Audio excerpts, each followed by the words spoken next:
Ole cái má diện này là love story kan ron ti chuak ve to nge mana khan patni khat khat chuan lo ti chuak ve zau to a mani zia lo hi chu chiar kon fi hi har khop maya chu wang chuanin chiar sual kalo nei ni pon aziak tu le angai thatu ten min lo hre thiam don ya ka nei don chiang sa chiar sual hi chumo ka master ve na ni chiar sual hi I lu ka tan ziak tu lalom kimi chapter 1 Marcos zomon sanga POV Shep tak chuan tu te shepin nge ka in tura dam doi lo pol ka awak tuna la hian zong ro ka chua hau lawang ka te mu bo zawina chuak zoya kom dan te shep chu ka du lo tak zet ka tak sa chung hi lung pup pupa ka kamis hak lai chu kil na ka phel vek ka sa pup pup mai thau chuak tur point ka zoi lutuk ma lal non loi POV noni VIP room a son nang lo valut la kaina dang hau hi ka lo tiang ka tho pui nui na ti chuan nel boy lo chuan ka kal zui ve mai boka kapi dam lo en kol ngai lo se chuan hetiang a hian ka thok kherin kain ring lo kanu shon le fanu line min husit em boka ka pai na boral ma ka ta na ro da ho po min lak sak veka kapi dam lo en kol nan cheng khat po min pe chuak du lo kapi ming hian min vo reng boka ngai to thui du lo chuan ru ma chuan ka luta phok lu tu khian ka ma mi pa roi ti hriat zeta mu chu ka en renga a mel chu ka mu chiang thailo ma se atak salang thailai chu a vi line phei sa chu nal takani chil kalem khala engber nge soiti po hriat lo hian a phun le bulbul thina khati omreng lo khan iti tur chu ti watro vin zeta ti chuan ka phuna sal tuk mel rum vakin anum na vel ta chu ka ti fai mol mola do kana no ho ka khom lai chuan ka bana min pot thut awang chuan ma chu ka va bo rok roka lalpa le ani hi sumdong ho sa takan ti pa khani hi engtin nge hetianga nga om theizo khoite min thate ti tur kalanga lutuk ti pa tho ka tum chu ka hmuya ron fop thut ani chu ka ham hai den phok ze thian kameng kura min fop renga ka hnute khoita ka chuan ka har chuak thuta ka hmui chu tuai le potin hei tenompa nge min fo ve ngota ka ti waka min puiro ka mamo che idu zat paisa ka peng che a tong po chu se chil deuh nok boka a teu lo lutuk idu lei bial noi mo mei chadang tam tak nang mut pui du tur chen tam lutuk kai tiam lovin ka ti wat idu zat soiro ka peng che a ti le chuan thok la wakin ka du lo ni mai ro se ti makin room chu san tur chuan kain hera min harak mo kai hi min haranga mo noi hol haka ti po chuan ka ngai ven du lo ka phone ri ka wang chuan ka en wat dam doi in lamani wang chuan ka lawata ma se eng thunge ka hria thi ipi hi tu na kan zai nga lo chuan anun na ta na poi thei doctor in ati chuan eng tin nge ka tiang tuna paisa kan nei mai si lo ka nei sai na dai lo na sa boxi ole doctor paisa chu ka lo ngai tuang ka pi kha min chan him sakro ka ti sepa kan thai top kan chu adona lom lungai lu tuk lo la ati chuan lom thu te soin kol chu ka da van wadak chung chuan ka tho chu kham hama ni e ti thai pakhat che ka nei ka pi tan chuan ka hnung lam chu hoin ka du zat paisa min pe ka soi ni kha ni e kai hian ka zaom na ka thiang lim na chu paisa mangin ka shal don chu ni sia a poilo e pi tan ve kalom ti in kain hnem chapa ka shein ka hupur tak zet abula chon wa thuin e thil soi khai ti tak takem ka ti chuan min en vuthian engmo a ti chuan ka pui che chuan ka du zat paisa min pek tur thui soi kha zam ru deuh tak chuan ka tia noi sukin i du lo khan i tang na viau khan ka ria ngai om zeta ti chuan soi tur po ka shalo ka ngoi reng a thai ka du chi shem ati tak mu ta chuan ka bozawa in chir le tur tan heta hmuna om lo nia ati tak mu ka chuan a teu lo ka rel ru ka siam fel to ka ti wat ka taksa ko tunom wang chuan ka har zok mai kai hi ka taksana ut le kham thum ta chu ka shazui zat bok ni zan thil khleng kha ka ngai tua ka zak lu tuk chu ba tu main bol turin ka lut wat ka thom hlo po ka keng lut ngal a chan po alo har to vai chuan ken thak ngam don teu lo toilomin ka taksa pho chuan ka dam song ni mai hen ka ria ka zo chuan ka chuak wat Marcos zomon sanga POV kaluna wang chun ka har zuka kai hi khoyang he ka om ni chan khan engma ka hrimu mal lo ma se tu mo kha chu ka mut pui nge ti ka ria chutia ka thut reng lai chuan bathroom kong kha ring na lam ka en chu ni zana mi kha ni ti ka hrenghal mai za mel deuh hian min ena paisa chu min pela ka kal to nge ate chon ka nui hak eng tin nge nang hian min ron ti buai zom lawang ti ka hriat theiang ka ti muk chuan chuta chu ni lo buai angai lawang tun hi kan in hmu top na ni ro se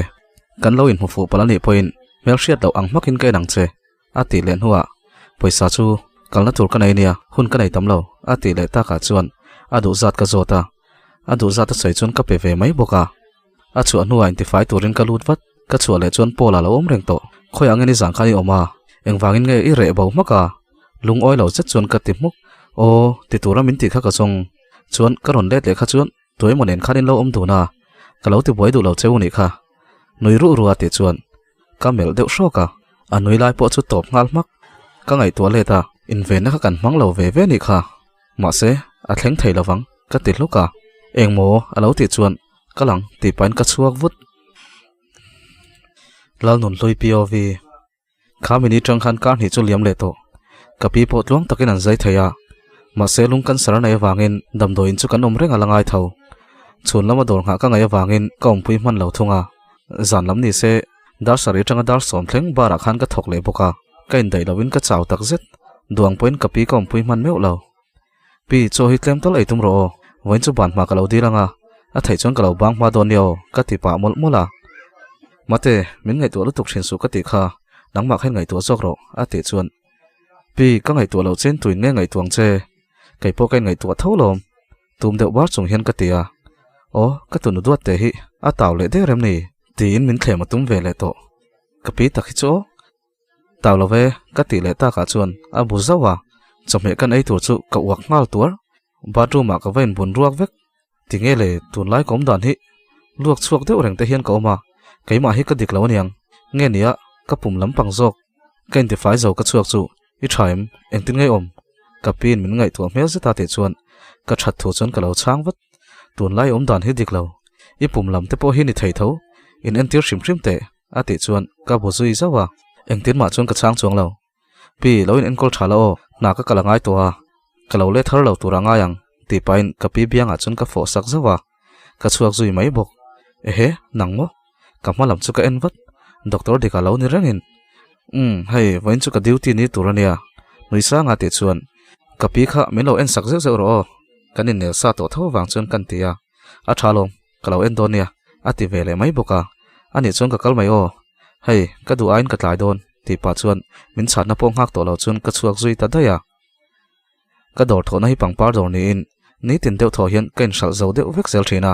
kan dor location hi arem ve em boka mi pain an bial nu te ta tu ran ron leya an du dan ang tura an han siam tir te hian hetiang ang bial pa the nei vela ka lo ti ve thin an bial nu te an nu pui te hin van nei hi ka ti thin tiang mi pa an ma ni ngai sak em tun nei hi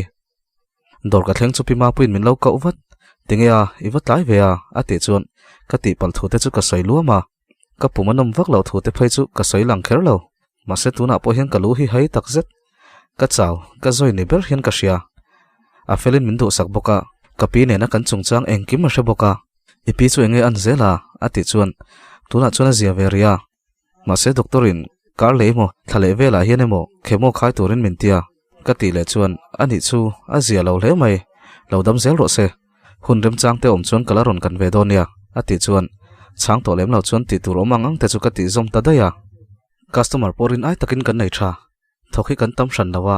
pangpar tuam turan order hi khoi tu bi kan oma achangin ka ti ve thin tho atir khan ka thiam kha ka ring lo tu khania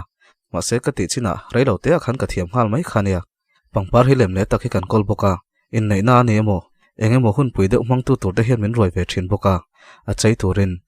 chutiang kan hmu fu phei chuan ha thak de ma se kan hlok ve na nia mi in min lo hriat pun pha ve zel boka bonus po kan dong ve thin homa ka dil chuan min ram ti sak mai boka kapi khemon khai don phei chuan poisa ka mamo na tam dona ken kho sai chu eng tham wa kan si lawa vai ni thum khai ba ka dai don lo kan son te va dil donila kut min thla ke monianga ka pain ka ta na da ho po eng tin ngan ti ka shelo an mingin lo om veka ina po ka ho mangai lo ka thian nu ina hian ka thom no te ka da mai zela ani pona rem ti boka kan son te nu faina min ti dan te hi min huat puin min thin rim pui thin le a achang chon kai ai te hian a thin rim mo ti mai tur hi ni tuna chon an kholama ho lai ni wangin kai main kom thina in ka thlenga kain ti fai zo chon chote chumin ka zo vele chon asian palem lovin damdoin lambok chu kapana damdoin ka thlen rual chon ka pi omna ka lut wata alo lamu hil be ma thom dim tak chuan ka luta ka thoma hriang nge ni kha ma te lo thleng der lo ati ta ka chuan ka lo thleng deuh chian nei hi voin lam te ngei lo ana ka ti chuan ka thalu tu ka lom kha doctor pa khan min om pui deuh chora kanin om renga a fel khop mai ati chuan dika ni ti ka hrenghal mai chu in lo in nel viau to ni mo noi chunga ka ti chuan ka pi chu noi ve hak hakin a fela kai ni ang tar to te chuan ani ang khalom kan mamo dam lo ka ni ti po kain shadon lo lek lek mai ati chuan chu ingai na viau ni mo ka ti chu a bungat kata ani chuan cho hi ei chuwa ngai ni chu kai pon kalai bik lawa kan ai dun lenga ka ti chuan alo pom ve mai boka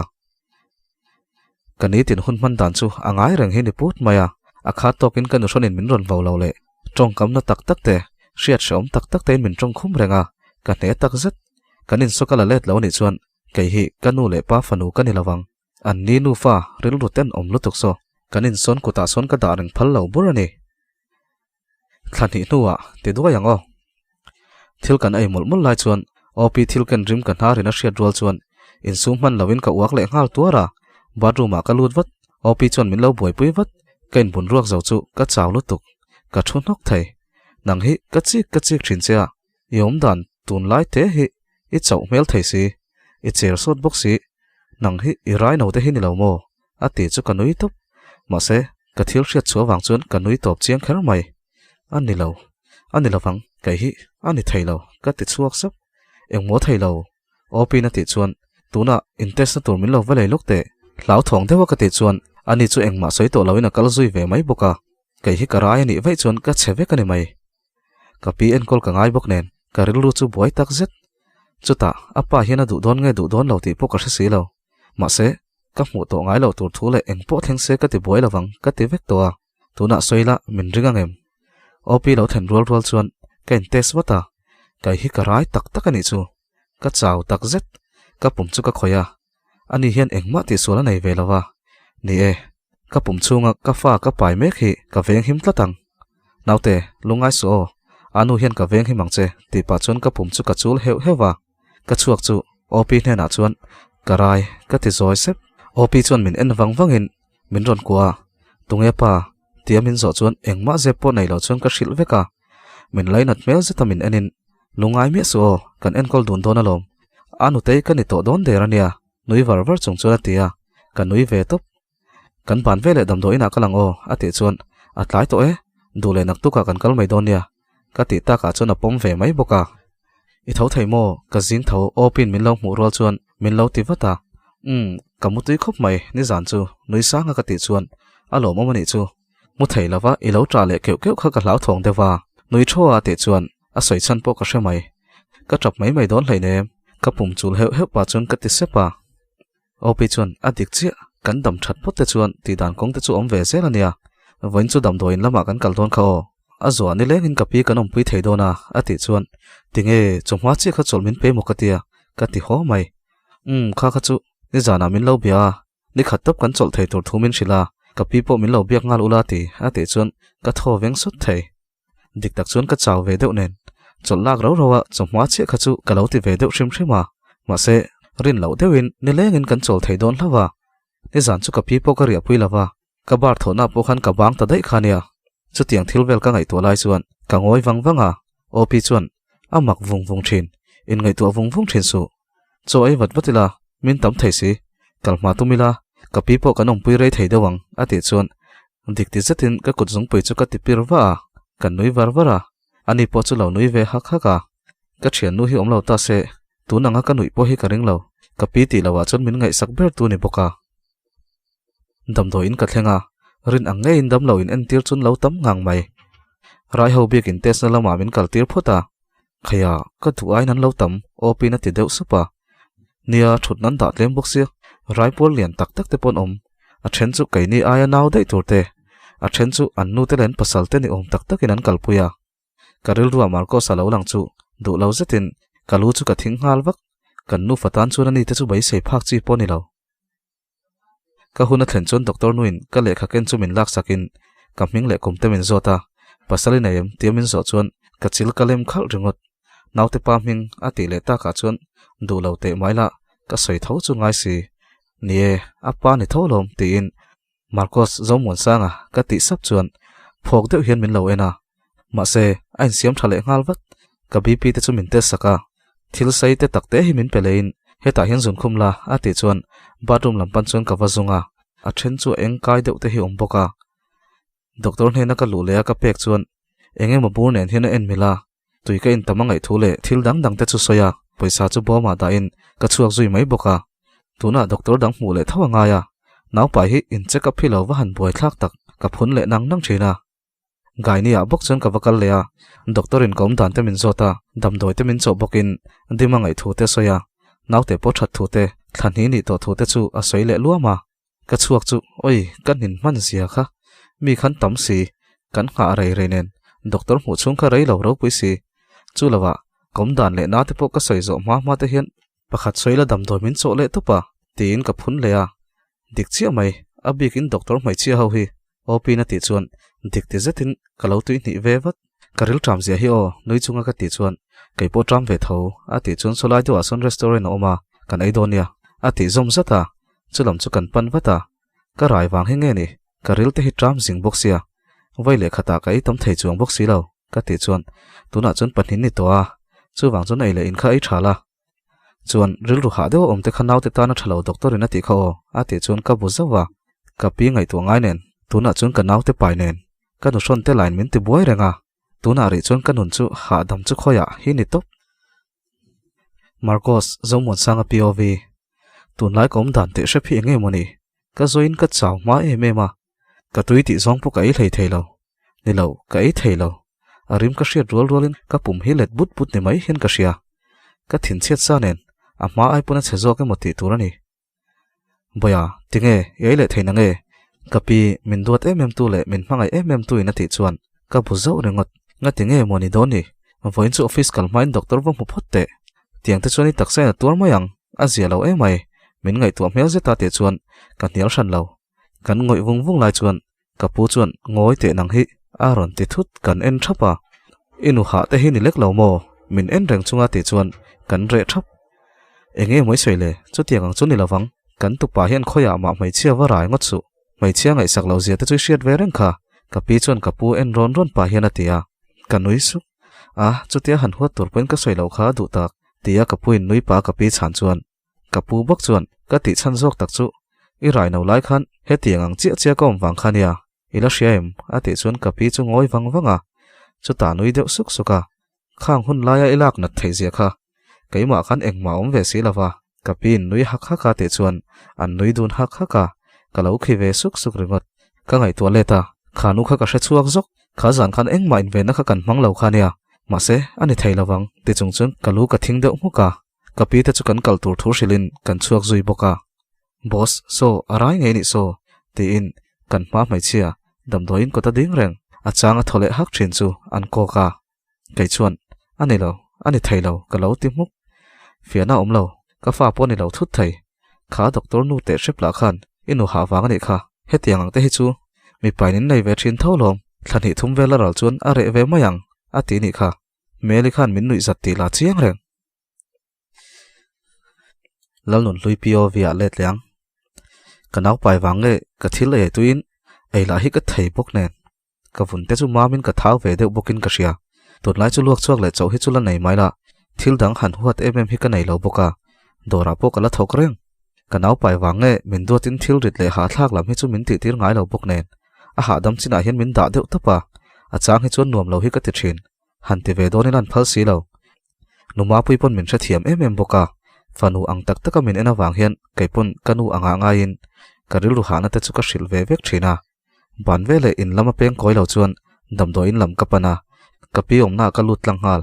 ma se tu te nge ka mu hi enge heta hian in loti ka ti ram mak ka tong rin thia chuan kalam chun lo hoi thapa kanu ron le fanu duat le mi pa tu nge po kala hriat ngai lo pathum pakhat chu tar lam to nia ami en dan chu ka ten tak zet o hei kan lo kal ve ni hi nang la lo hoi tum mai si lawa kanu ronin nui har harati te chuan ka ten jok karon ho lo chuan ho chan tur ka nei lo ti na ni mai ni ka tilea o tuna chuan nei to kar le mai khian ti na chol ria chuan enge ka lo ti ram le mak i pasal nei hun tur mole nui sa nga ti chuan min thong ka ti don nge ka en ringot cái hiền pasal cái này ang mo tu ma hi cái này lawang cái này lo bokang chuan cái nuôi này lawa cái nu na le cái pasal này le này lawa chuan lo boy ve vak su nui let sakin ka tia a mel chu thin rim mel khop mai enga tan ma ka ngai der si lo i nei lo ni chu ni pi hi ti in ka pi chu en zawa ni chinami pa pani ala thalai jok te chuan an pan phaya aw ka tum tin shelok nge ni min man betin ka chun hup ngala nang hian du thlan turi nei lo putara chuan nui huwa hian ka maya kut thai kol pa hian atia ka ten tak zet ka kan hup na chun la thla kai chuan kai hian ka nei ngai lawang che eng tin nge i fa te ni lo i tu te rual chu min nei tum reng renga ten om lutuk ti in ka phun chuak luka chu ta mit meng chuin thlakin thin rim ti hriat zeta min anin i man tur po ka pe fel vek to chuan mo ka nei du chan cha chu mo mai cha thiang him tu ma la khoi lo hi ka du ti in it mel za thian min ana ka lua ka ti chuak lua min man bet to lawa arukin Marcos number chu ka tai pa ka kol ngal zat bok silent a ka da ngal boka vai thum lai ka kol no chuan ala thei ta shama kai hian ka nei lawang che i du anga mai cha thiang him ka ni to tlat lo nui let sak hian ka tia tuna hian mo naute thlani mi ka pai mek ka sei zo chu ka bianga ri ngal sok Marcos zomon sanga POV a chapter sang da khomania toite te ni wangin tian hlom khata ka ron da khomania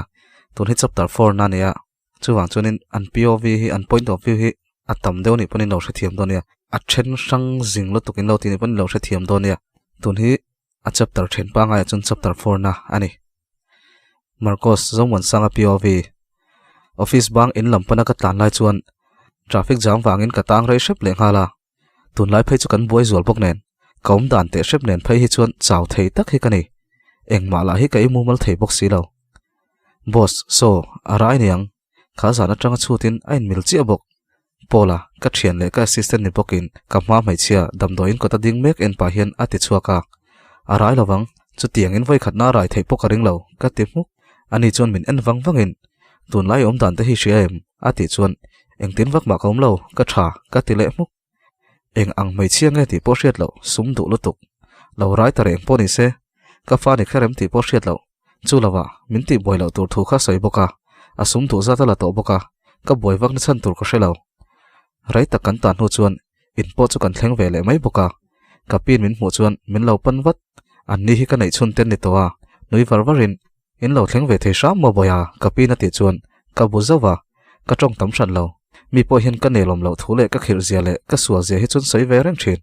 hanin thakla chote ka nei donia ka pin ati nga zunga chang to lem lo chuan in chung lam chu ka pan ve wat khanu po kha ka ngai to chun zom to lo mai che hi ka ngai sak to lem lo ka hun kal to wang te poni ma na ken bua zo chuan in thak le zung in hnoi lama chuan ka chuk thalea chutia ka chuk thak mek lai chuan ka pi le pu te hian zo na khat mit meng hian min lo mel kar chu ni in enge dik lo oma khaten te thuta ngai thawak lo chuan ka tia boya zep lo in soite tun nai ni lo a ma dai thani liam ta khan mai che mut pui naim ka pin chiang lu tu ka min en chunga ti chuan tong ka chang lovin ka boringut chunu chu tu na rain naute thani mi pai me ka tuna po har satna tok mek bok harang takin ka tu lo piang tur le nu chu himdam takin hela hi lo thlen puyang che ka pu zo kina ti chuan ka tho chua khok pi ani lawang tunang laya mai che sum du tak sum du wanga dot soi po hre lo an tam to lutuk ka ti ta khut chuan ka pi chu chek tak tlaka tun lai om dan te ngai tu phei chuan dot chu ni thei lo hrim inu ha ve ni kha engma dam lo na le na poi nei lo chu wang chuan tuna kalngal wat ro himdam takin in lo hroi tur ani dot soi nge soi lo ifa nge ani le ni lo chu kan la test thei pola hian engki ma soi vek to bok ati chuan ka mel deuh shok bok tuna kalphot ro atlai main ifoni ken chawlo wangin a re renga ta chuan ka wachanga a ri deuh nuaya ifa pai thu le ishia thunan ni chun chak lo tur thu te kha soya kutan thak bok nin ka sia damdo in ni om takani an thom len tong dana tang chuan ka pi na ti le chuan maktak main keima lo thona ron ngal ka thin phu te chu rang dut tutin ka sia ka fa ni takani chuan ka fa tha tum tu le ti na tum tu te chu tu po ni ro se kai hian ka en liam mai don hau lo pol motor la chuak ro tuna ka pi lo mang ang su cho kha lo eula ka ron hruai ang ti ka ti ma che in thunun tum tak chuan ka tia pona chuakin tuna aron call na location atangin anom na la chuitir hal ro kati ngut chuan ani chon phone phorina bezui ngala reilo te anom na mun chun ron sei chuan chakta ka tlan tur chun katile ka tong vin deuh khar khar mai tin ka tong hi anem te lua lo sa bok shrim shrima lal nun hlui POV a let leang kanu ron chuan nang hian tu fa mo ka pai ti kha ka sama min tham dorin ativin le tuara ka soi zo che kha chu wang chuan pasal chu min nei tir chu tum lui lo jok mai ro nui let sak pa chuan ka tia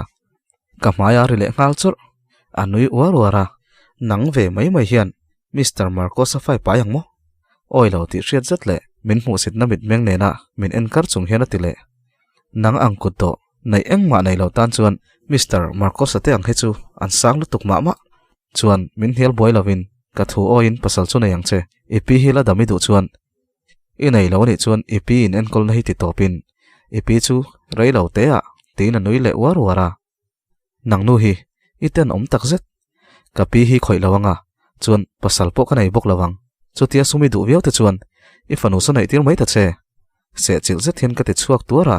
ka taksa chu na lo lai po om to lo min soi sakna wangin ka pum chu ka dom renga ka naw te hi min tha sak du mai ka hlawani chuata chon min the thlu thuaya ka pum ka so fu trep le ngal nang hian ka mi padu em le ka pasal ni mai tur fa chui lo pai ve lamo ka bula ka unaw nu ka nu son fanu rin fele chuan lo thut thlak pa hi ra ti vin deuh chaka ka chang lo ka pum hin na riai riai ka dum bet reng naw te hi that ula chuan boina om lo ni mai ka nu son ni ti chuan abula putar chu lo noi vur vura ka ten tak zet mi pa pan hi chuan ka ban le lama min man batin kai chu ka tal vak vaka ma se ka tal chuak thei si lo khonga in lalpa Marcos kha lo kaltir sham ro tin ka phun chuak sep min khoi len tum lai tak chuan thil enge moni ribur bor chu ka riat som zat ka chaw lu tuk chet po ka che thei to lo kha min ti ang khan ka om top kha ne ya ka meng chuak re re ya chuta Marcos thin rim mit meng sen ram chu ka mungal ni china mi pa kut min thak tu te chu soi sa ti la dik perang chu thilan puchia chu kanu son tenu fa po an meng hal kok kok mai hlau mel chu thian an ding ngoi renga nang ni hian ka fa chu thain lo tum ngama mo shrep tak chuan ati chuak le shoka zoi le zoi deuh tak hian Marcos ka ti zoi sapa ka o hriange min envat ka meng thei to lo ka ching riai re ya Marcos an min ko ri chu hlat tak atangin ka hria a thim ngal vek ilu katan ziak tu lalom kimi chapter 2 lalnon tui POV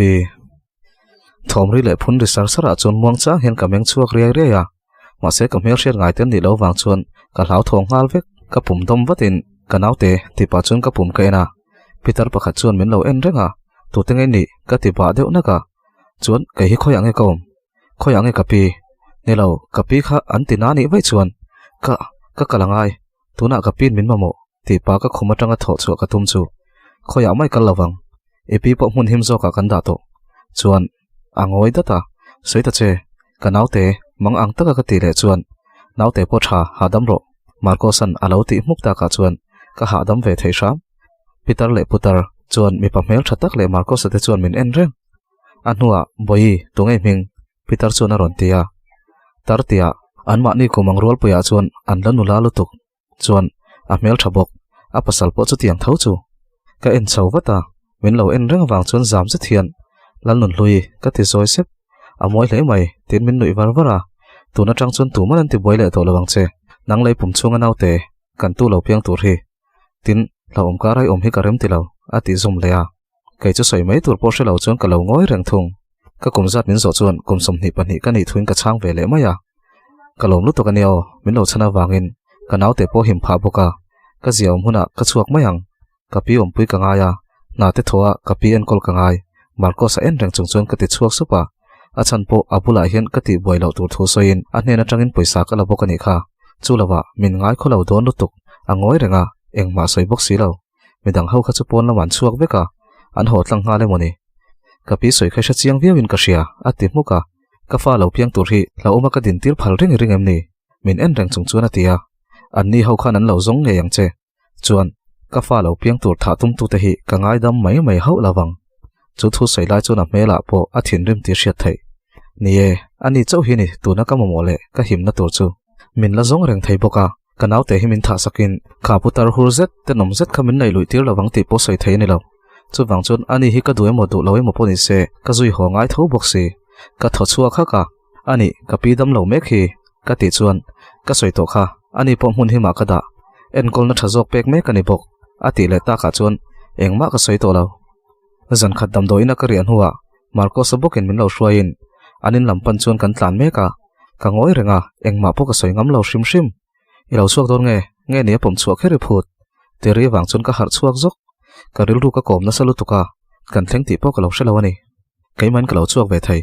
pom kher po ka phut bok lo ti deuh makin motor atang chuan ka chuaka ka ma zona in lian tak chu ka en reng a kot lai te chu pangpar hina khat deuh veka amoi tak zet heina hin ka cheng ve to don chu ni mai sia kamang lama po kala man chil ngai lo ani kanin khalian ve pa ngai vewa ma se he ne na khai khin chuan kanin chu nep tak hin rengot kal ro le in chunga son ka pi le puin min lo ngak reng to nia ka beng bula ron ti chuan ka lo mur chuai thei ka sa pup pup ni mai hen ka sia a kal rol chuan ka pen ve tat ta a sangina palian si a pen pok pok bok si ka mel le rom rom thin pen muang ve deuh ta che nang angin bop sei zet po ka nei ve lo hi min ngai tua ve ta che ka pen chak thei lo ti te chui sha ve reng ka ti deuh tan ta na adinga min lo enina khisuka o kalpui ka nei ti po ka lo shal hei ne ngai om zet hian a ti ni chu ka van ngai tak thin rim zet chuan a chan po chang to lovin ka kal deuh hlok hloka ka tlan deuh ti la ka soi sual kher lawang naw pai lai te ka ni ve a engma in zom na nei lo mai la a fa ka pai awang shrim shrim po hian min ngai sak ve tur ania min chan dan te kha mi sual chim om dik ta ka ni kha opi tak ngel po ni min atang khan biak po kala bele mi lo ti ka hre chuak rem chang ma sabera ka be mayang ka ti ta top min ngai to le don si kan ron te che dan le thil ti dan te shele phaise chu avakal chil du hi lang mole in chunga chun kaima te chun ka lut ve thora ka lain ka zak ve det tinge mo kai po hi Marcos ka ka lo nga mai lo le te chu kan ti le thin Peter chuan in chung ka lut min lo mu chuan min lo pan vat a fel tak zet ka pi dam that lai te khamin ti hra chuak rum rum tinge nang ma che lo luwa khoi ange Marcos a ti chuan thileng mo ti koi luka a lo lut trepang ka soi zo man lo a ron lut ngal ka en renga a som ti dan tle ma kir ve deuh te a mit meng thim lam ma pa sak mai ma se a thin ri mit meng kha chu a hlo tak zet a hmoi nal zet fo nom mel zet te chu ka thlir vong vong kai hi enge mo ka ngai tu vak le kai hian ani so ka du thiang lo bur tuna po hian nau te wang chaw he ta om khani Marcos zomon sanga POV in chung ka lu chu min lo en kara so mit meng lian taka min lo en ve reng to hi chuan min ti zam ve lek lek thina ni a mit meng a moi em em a chuan a hmoi mol sa fo le ka chak tak zet dam do in kan va thlena a om dan kha chuan miswal ho khana pum chunga ka fa than lo tum me kani kha ka thin rim in sum zo lovin kha tiang khan ka cheta khania kaminga min kauri ka ria chuan alam ka hoi bata ma se a zoi ria ria ya eng tiklan nge ka va thlen phai man po ka shelo dam do in danga ka kalpui ngala a pi po kha a om na ka son saka ka pi le pu te chu chan chin shilin an lo thleng wat ani kha chuan a pai lai hi keima fa ngai ani boka mak tak main ka chung ril hi a hlim ve veng venga ma se ka tilang lo thung kai hi pa ka ni to don ka pin naw te le nu hi thatewin en kolla i mo phurna ni ti hre rengang che mai chadang te kha in zom nai lo nei puin i lo kop kwal vel duange ka du hau lo ania ka vai khat mu na tang khan ani hi mi sual ani lo ti ka hre thai a thai ram chun in zom na siam pui tu mang che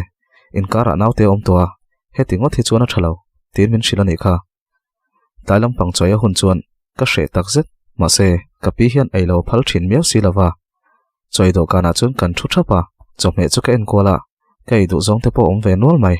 lal nun hlui ka va en chu a thil ei lai chu tui ti mel zet hian a ei mul mula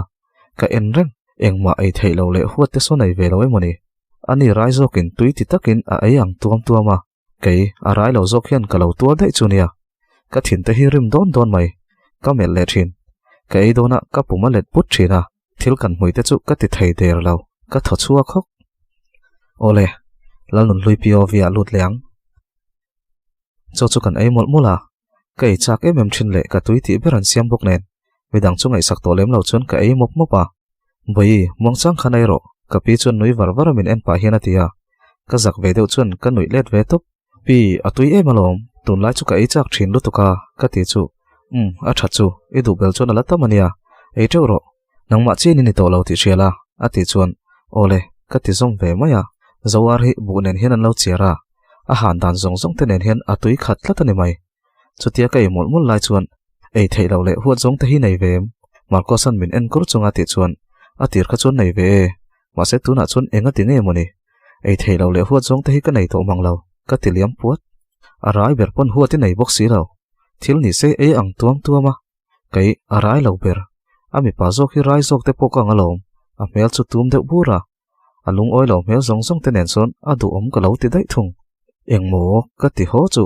ka pi le pu chu za zet thian an nui chuak khok khoka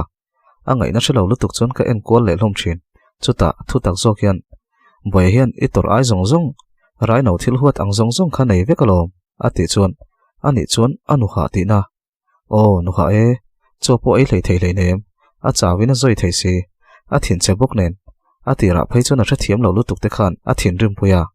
i pu nen kan hril fia fe nuwa a tha thiam ve chu lom a ti chuan Marcos chu ka va ena ka khongai ve de reu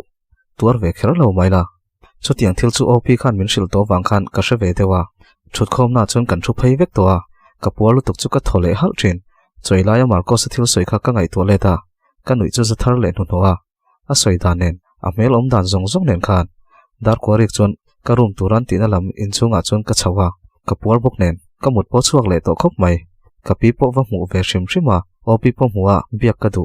ka thom no tak ngel po kan la lo khania ma se hak thak tur pali vel chu Marcos a khan min lei sak thau poka ka ring phot mai niang chu intifai le photin khumlam chu ka pana oi an nuam lutuk aduk nom si puante la chu anelin de nuam pok nen kanui le war war thin kanina ka khum ai pona lian dai zo a khum po dup nom zok dai room hi ka soi toim a lian ina zau thale poka a ha dam thlak bok khoma chon muin ka hun kal to te ka ngai to le ta ka tun hun ka ngai to le a ka chunga thil theng zo zai te hi ka hre thiam lo lek lek thin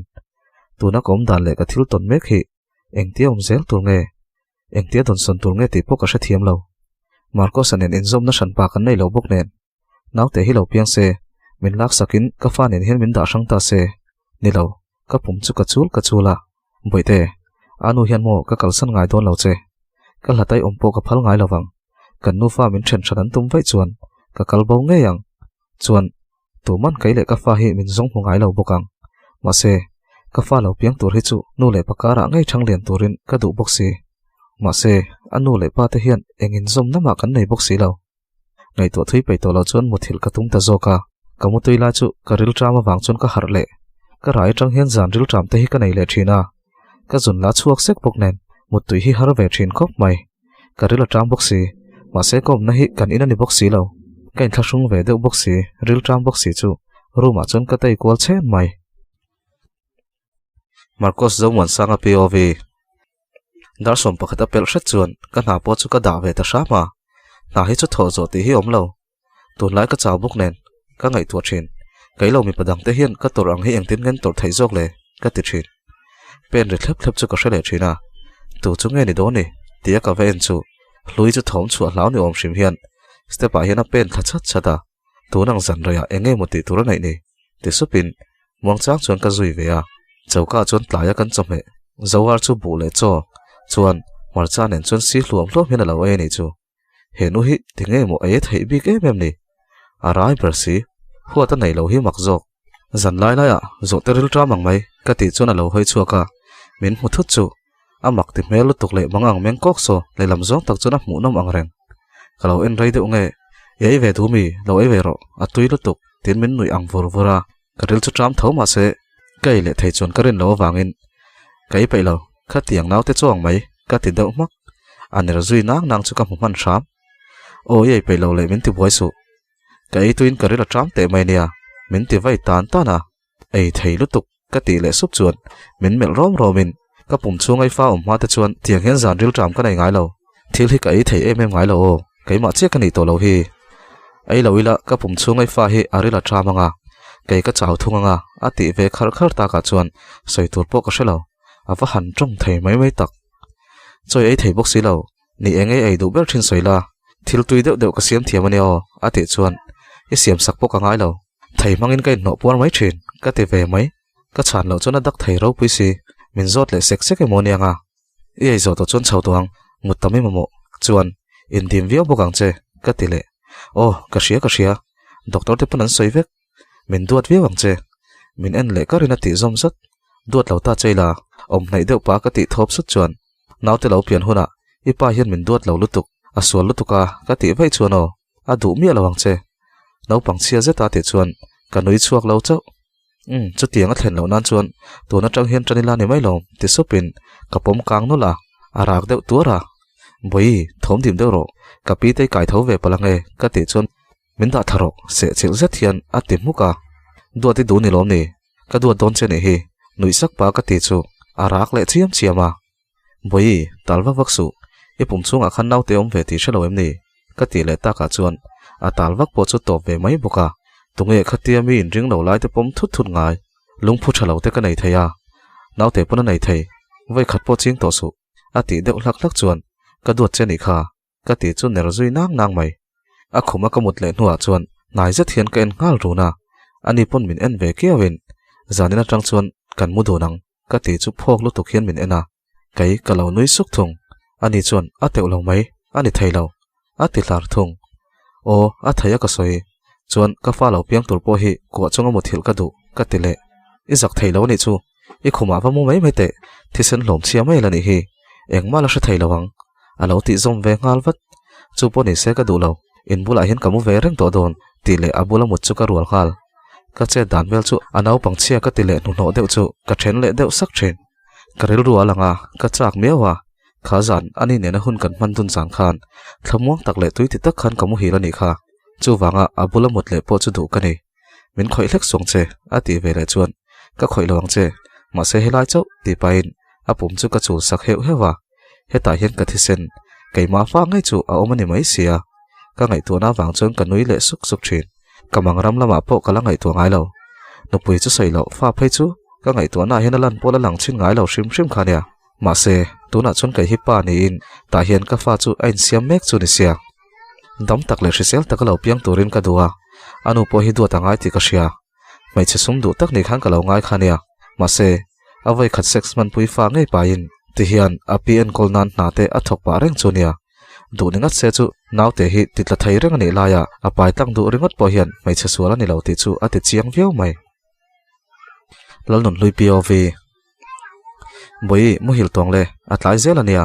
kan nung lama tanga ka pum chul reng chung hian ati supa mutui ti pa chuan alam hoi turin minin hertira chuti rual chuan ka moya fop zewa azoa ka chala fop le wangwanga kanui warwar rengot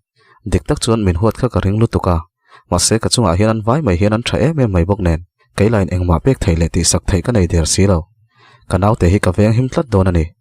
tuman an tinat ka phal ngai lawang abikin kha ka no shon te laka khan ka fim khur le zualangai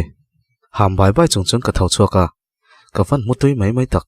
ka pum la chu ari rok rok boksi intifai zung zung in noina ma ka chuk pata marcos chu a tho lai tak ngel po ka shelawania aom ve wa nge moni e zan chu ka thla muang lu tukha tui deuin ka mut thei phani berin ka sia choka ka lu chu chon lo ai don che chu nin min lo mu chon min lo lom hlom hle a e mutui lu tuka boi hian a kai tho du lo che ni kha ka pi na ti chuan marcos chu ka ena engma shelo ang mai hian ai tur chu lo ai mol mol ani chu ngei om hian nia ka mutui khop mai ka ti ve sup a tha chu naw pai lai chuan mutam hi thania lokal ro hai e ai du deuh po zinga khani puin e ai tur bik liao liao in alo siam sak chenia noisa nga ti chuan ka kut te silin ka thu ve ngala arsa bok chu bu nen lo siam lea a tui don lutuk ka ei le che chu a tui lutuk ringot ka ei mol mol la chuan a ko chung khala chuak veka thlai vel le bu ban tlem nen khala chunga khala thuna a bu nen khala chum pol lea ka pi na ti chuan ka en uluk le dewa ani hi ti in ka nui suka a chunga thlai thun vel ten en chun tui takani chopo ka ei lo arsa le bu deuh chau chu ni mai kai pu iwa han siam thiam em ve noi war war hian ka tia tui ti chuan a tha chu epi po hian tui ti thin khopasin a ti chuan ka pi chu i duat thin o mange ka thi kot mai ka pi en pa chuan ka tia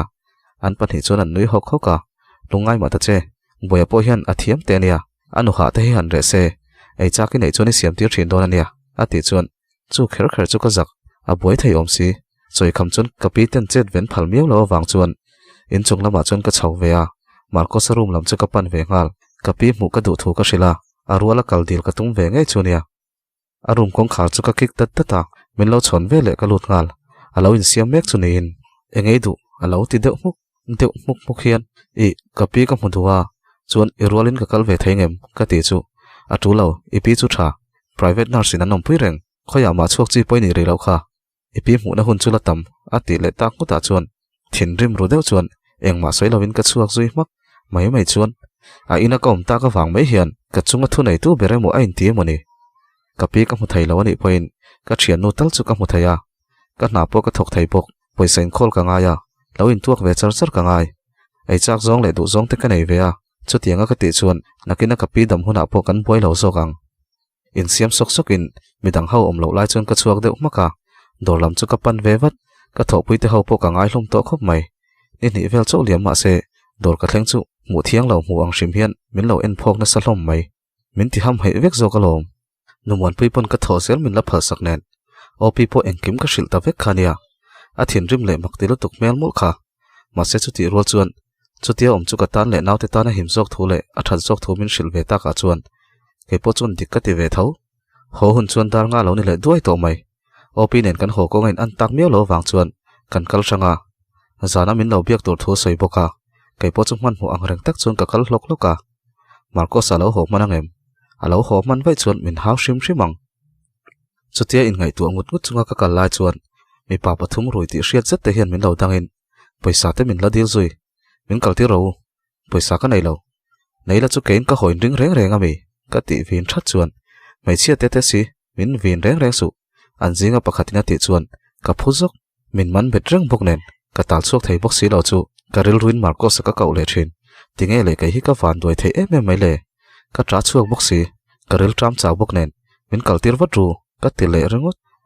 ngai poi mo lo sa thian an nui ang songa naw pai lo ni la chu anin rin main ka tlan vakang mole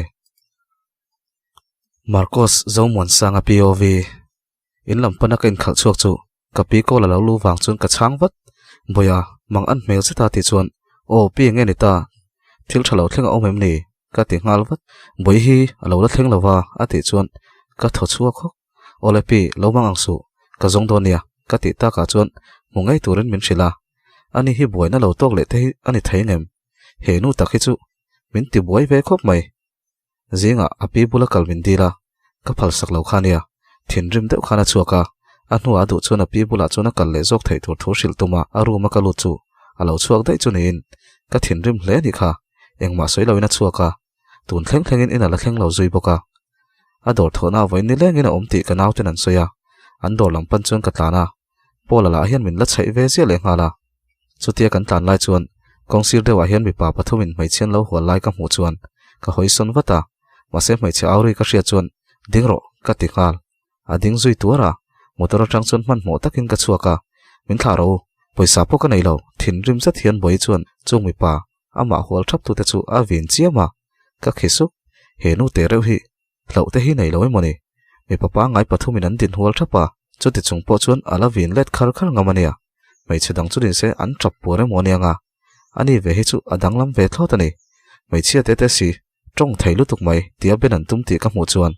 rang takin ka tlan phaya ka tlo thlungal thuai pola poron lang har lo midang ten min lo khoi ven tum chu lo mai tum bi khau lo ka hlo thon man zia kha boile ka fa lo piang tur chunga hian thil thalo tak lo tin enge mo thleng vai phai se chu ka that re hau lawang ka thin rim bok nen he nu te reuh po hi engtin nge ka tiang ka hrelo naw te ngai tu tel ve zel angai bok si lal nun hlui piovia let lengo lau thong lu tuka kalo lai takin marco salo langa engtin nge ni hi heta dai te lo thei ti chu kain sot pa rang min hol bet tu te ho nen khan anin suala a mela po thin rim ti hai ruala ne lo amit meng thi pram te a mel dur de khup nen alan dan chu pa viang ma se a hlo ma eng po ni se an lo lang lawang ti mol chu ka lau tak zet lo lang lo se keile ka naw te hi engtin nge kan umang ti ka soi thei miao lo karila tram to bok nen ka chaw lu tuk chu ka zoi vek ni mai hian ka ria nge ka tha te hi khur jok po ka hrelo chumi te ho chon ngai dam min dil sup supa voi khat ma boi bula ka mule tor cheu ni lo ka mule cheu ni chuan ka kaltir to mai lawang cheu khau zet le thu pe o deuh hian a ti vot treya soi ring viau lo ma se palzam mai chi ni lo zia chu an thra chiang viawang chu chuta kalama lo phain rum lu tu khian min lo mel deuh shoka enge helai hmuna hian ilati ati deuh muk chuan ka en rengot chan po a o kha ka hlawin min thong lu tuka che chon mai na chang po ka hrelo kalta che ati le ta ka chon motor an da na lama chon in thlasung deuh chon ka pen ve zela zinga khan ka thin rimin tu ma po hrilawin ka chuak khania ka chungan thin rim hlom ngotang chuta boina kala to pha le ngal ngoi rengin ka han thua ka tong mai ngam lo ni chin mai thil thengang khan min vin liang ti ka hlau deuh bok nen tim dai hian ka vaina min lo en reng chuni in ka hoile trang lutuk kalome rồi xếp hiên cái tia em vangin o ni china min lo chana wangin ka tile midang poni se kha tiang tho khan ka tiang a ti deuh mu ka ni chu ka ner khum vak boruak thak tum takhian ka pum chu ka chul pa heu hewa ka rila tram to lutuka khoya mothil ei koilo kila ka tram chol tak nial donin ka sia en kiau chung hian ka tia chelo ang mai hian omani chu mo ka ti le vak chuan in kan thleng trep a ti deuh mu ka rila tram to si tha po ka nei to lawin ka sia tuna ka dulom kala ti tral boite tin ka pum chu kan chul kol dan dana ipa hian ka ril tram po himin ngai sak lo ni hi ril tramin tram cholin omilamin ti ni hi ka ti pa mol mola rum de mu kian khatia ti kheranga yam ni ril tram te chon ho hun te sheve ta che at le mu kamel rom roma ho hun ka sia ka ho bok reng ingen ni ho khan min lo ti din reng ni lo se chu ina omin porto kin kan nu fa hian kanom tuang ka ti ve tan ta na chuta hriat chu ka nei zok nang hian min zong tiro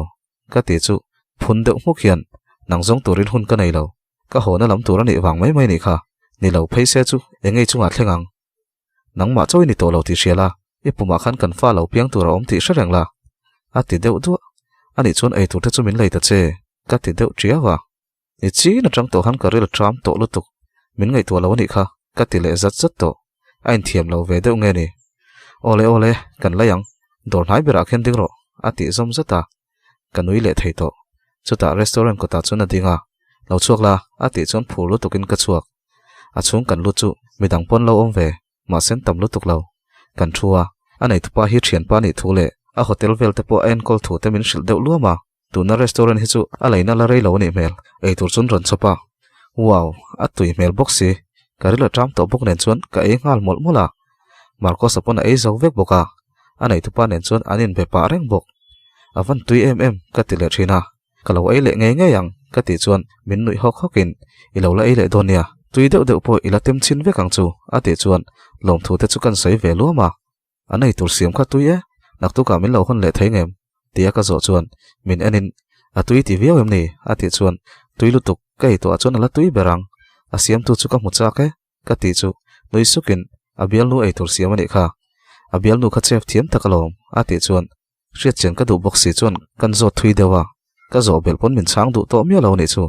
ka mel rum le thin om ziang boxi lo in kan thleng chu kapin boi thaim min lo ti chuan noi chungin ka thalom pi hei marko san min lo hruaya kan na kan lak lo bok nen ka ti chu a mel po ha dam mel ta dewlo thil kan ei to thu te ka soi le a ka rila tram chuan zana ka ei mai tur thu ka soi chuan min nui dar dara ni e raila hi chuan ril hi atram zunga in sumia lo tur kapu po chuan lo ti vele ai cha ki nei pon sei thei lo la raila ya kan ei cha kan ei lo hian a hnuwa po kan hreng zelan tia adi kan e che kang ipi po hi a raila khan a chang thop ai chak lu tukha thingtlang kan zen lai ni bok nen lei mai tur kha om lawa hei tun thleng hian min la haw reng ati chuan kapi chu lo tum deuh maka anom dan chu no pang chia reuh bok nen kan nui ru tet in chunga kan chawa ka ruma lo lut ve a i chuak don ani point vai khatma min hril lo in chuak to ngai song che kapi le pu te ti thlau thong lutuk ati deuh mak chuan ka hria e ka lo ti ve sep ka dik lo miawa nial ngam tur po ka ni lo a chuak tur chu ani nangin min ngai tu ve mi lo ti na mi ka ti chuan min chang lo chua tuma pen le chia chu naw te nen po to sol po lo to kila min ngai tu mi don lo ti na nia noi chunga ka ti chuan trong thei lutuk trong zet lo khan in thlak la mu ha dam ro ti but pain a chuak nul ani chu ama chu enjoyin ka nui chuak kha ka min ngai tu lo se khalai huna khana lo kal om top si lawa sual reuh lutuk mai ti pa chuan kain thak pa mul mula kain thak zo me chuan zandar ko lo pel ve duai to chunin kala pur bok nen kala chaw ve bok nen chuan mutur chuan kain tin tu ta da ya zun la hi chuak reng bok si mut po mut tui thai tak lo chuna hian mut chu tui ber ma se na tho ka ngai bok nen mu man po ka ni meu lo ka mu hil chu kot lum vung in min ko ti ka sia ka mu hil le maya ka pum lampang in ro re le to karil a tram le der to tinge tu na nga hin karil hi a tram em thin le wen tlaya kan thil ei mol kha atui hi kawa han ti mai tak naktuk chu Marcos hi ei ka dil le dona lom chua phal to box si lawa min ngai tu lo ang deuh te hian lan tum ma se min ngai tu zia te chu ka hre thei ve reng thosia in ti palu tuk tinge kai hi ka mai chu ka kuthian ka hup thuk ani hian min lo du ru ve reng em ni oi lo e nau te wang mai cho lo min ngai tu nau te lo se kai te chunga ta ma min te teu lo mai chu tiang bokin kanin mu le te po hi angai lo pokang a akha tokin kanu son line poisa pe turin min lo vo ve reng bok kai hian poisa chu soi lo na po ka thok thei lo ania chu takara kai hian an ni tan khan cheng khat po hi pe ke mo sen hi ka tum lo shim shim ka pi mangin min vawan tuma ma sen thei to miao bok si lo chu wang chuan an ni so kai hian ka hlo na chan tur hi a lo shim shim in hnuaiah chuan chawhmeh te chuangin chaw te chu ka khawr boka kai zum mol mol a tui hi ni top mai karil tram nen tun lai phei chu ka thil lai tui bok nen ka thau pha sot te hian ka ria kai zo chuan seng fel lein in chung lama bok chuan ka chho le a nimbu nga thu nen marcha nen ka bol po chu ka keng chho pa boka tidanga chuan ka ei chak ngai me lo khania ma se zanin chu ka ei chak deuh thut nen choi kham ve le khan kan bol ui le su khania ka ei chho pa reng boka karuma chuan lutin ka ei ngal mol mola karin ai dein kala ei tui phian le ngala kala puar deuh wang chuan kala mudu mai lawa opi alamen tak mialin tin ka va message sa alo lo online keu chun hin kanin berai ta phian le ngala thil haute te kan soya dora ka tho thei to don ri lo thu te le Marcosan chuamin phal sak to lo thu te chu ka hril veka atira chun ngai viau don ma se keima le ka naute ta na ni zok thu le a that thu te chu min hril le chiama kei po chun ka pom thiam ve mai bok ma se chua thei lo top te chu anin om du ome ni leng lenga ina tom reng te chuan ka thei mai don ma se ka ta na thazo kan ti miau sia ka that na tur ngai tu te thu chu kan zo mai neng chu huna liam le deuh huna ka pi tlo ka dil lenga ni mai zinga chuan ma dewa kai tho tu omang mai chuan ka har ve te miala daruk vela nia in hnuaiah chukin ronglo bol tu chuan ka pui ve chu phal lo viau ma se thlai sang sang bai pol kai cha ke ma wang chuan ka siam mol mola midang pon lo tho ve sup supa chutia chauka ka chemin mu chu makan ti deuh nge boi in tinanga sin kha te chu iti ve khera ngai lo nia nau pai lai ni kha in dimi ngai em kha ka pi na ti chuan noi sangin pi engwak ka ti hlainem bai ka ei chak dewa chu ka siam lok mai lom ka ti chuan e bai te lo ei chak ve ni mo noi chunga ti chuan tukin chu ka ei chak deuh thutalom le ka ti chuan ka pula tapek chuan bai te hi du tur kan tu tur chuan a du khir vak don lo ani hi bai te a ei du vela ti in anui le suk thina vok sarep te le an tram vel te pon siam ve nual boka Marcosan mai kana du theilu tukan ti wangin mai tai ban chu tui deuh chuan ka kan sak le boka mai chu kai point tui ka ti apum te ho ni bokse pum chum bokila atui hi ni deuh top cho kan aya Marcos chuan mai kan chu en deuh wangin noi suk hian a thlenga suaka cho nen chona chom boka tui ti takin ei ve thei ram se ti chu ka du sakna ni a aya tui ti deuh chuan aya a thlenga cho om ho chu mai kan nen chona ei zo ve kani chu kanui var mai aka tui lo niang nge anu kha wang hian cho hi a ei hlei thei bok si lo nen ma se tu na mi hi chu a ei zo ve ngai chu nia alo mom ve shim shim ni danga chun ei po kha ei ngai lo kha nia mai kan thil ti thei tak chu ni don kha kei po chun ka ei nem le pe khop mai ka baya tui boka ka ei chak bok nen ka pi le pu pon tu an ti thu te chun sei ve lu ma kanui var mai ti hian choi khama thei thur ka ei chak khona ka ei lenga ni lenga engma ti lo om top hi chu anin om lam ma ne ruma omin kamu hira zanlam ai pen kamu tui dei mai ka chil thli te kala thlau zui moni karil trama wang bokin in hnuai lama ka chuk thla ka pi le pu chu mu turanom mai lo boka midang na thok ho hi chuan an na theu hin thoka karum bi khe chu keima ti ka du wangin keiman ka ti fai mai thin chulawa enge moni thu ta po in ve na shim ka duwa midang na thok hi chu lu chuak tam lo se dikani mai chauka lutin kai tur chu kain siam mol mola chutia thil kalo ei lai chuan ompui pakhathian thil ron khai pa hian pi kha hi puin ei turin a ordera ati chuan kameng phok sha phulu tok chuan ka bana ka hong nga sok soka kai chak tak noodles te soup chuan enge muni pakhathi chu ka hrelo ma se tuile don ti chu ka hre mai lekhate hi lo in zep tel boka naute nen khan pur deuin lo ei ro ti te mai hi nia kanui var mai min le sak du tak po kha ka ring lo nia he pa te hi a fel riau nge ka chunga chi hin a fel zok midang soidanin asualina khiran ti boxia an hlau em an ti bok khania mase ka chunga chuna tha em mai boxi tiang anga ni reng chon kai hian ka du tel telang ti chu ka hlawani a hausain a mel thaboka kai lo po du tu le hel tu tam tak mi hausa fanu pon tama bial nu pa ngai te hi nei loi moni mase mai chadang ne nai ngai zong tura ka me bel hi chuan ka phal thei boxi lo kanin kara engma in du nai mo in ngai zon na om lo mase afa pai tu ka ni miawa kanaw te pa hi tu mai chian nen main trom ka phal lo pur nie kai hian ka du ti ka hei lo na sa takin kain thup boka ni tin mai chun min duatin ka du le ei chak zonga piang chu min ti sak lo le min pek lo nei ngai lo ani telin azuna hian ka uain ka luang liam tual thung si ala ka ril ruput mang hi hreta se kai hi engtin nge min ngayang min musit viawang nge mai chajak thailo tak anga min ngai zokang